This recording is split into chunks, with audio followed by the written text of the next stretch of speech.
ठिकाणी मंडल आयोगाच्या शिफारसी लागू करून घेतल्या।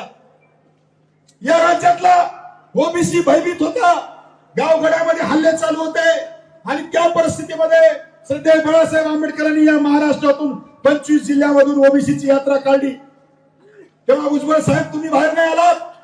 नांदेडच्या अनेक गावामध्ये माझ्या माळी समाजाच्या, नावी समाजाच्या, कुंभार समाजाच्या लोकांवर हल्ले झाले। त्यावेळेस कोणी रस्त्यावर नव्हतं, केवळ आणि केवळ श्रद्धेय बाळासाहेब आंबेडकरांच्या पाठीशी होते। त्यांनी आमच्या पाठीमागे सुरू केलं।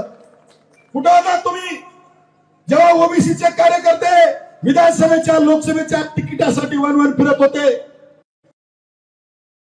रोजावर भीक मागत होते?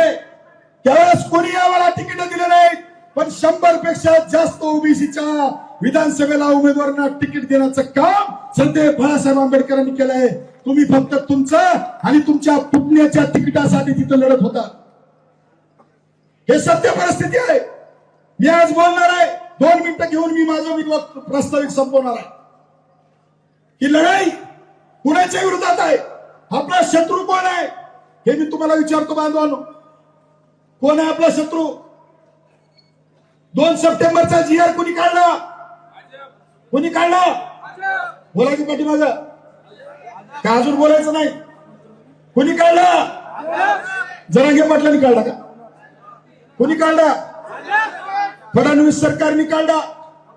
58 लाख सर्टिफिकेट कुणबी नोंदी कोणी दिल्या? कोणी दिल्या? मागायला ओढला की जरा अजून प्रेम आहे भाजपचं? कोणी पण दिल्या?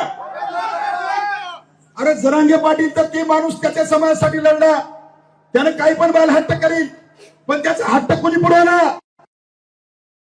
मला सांगा, बीडचा ओबीसी समता परिषदेच्या मेळाव्यामध्ये सरकारच्या विरोधात कोणी बोललं का? बोललं का? जरांगे पाटील काय मुख्यमंत्री आहे? देशाचा राष्ट्रपती आहे? कोण आहे की प्रत्येक वक्ता जरांगे पाटलावर बोलला, पण फडणवीसवर आणि अजित पवार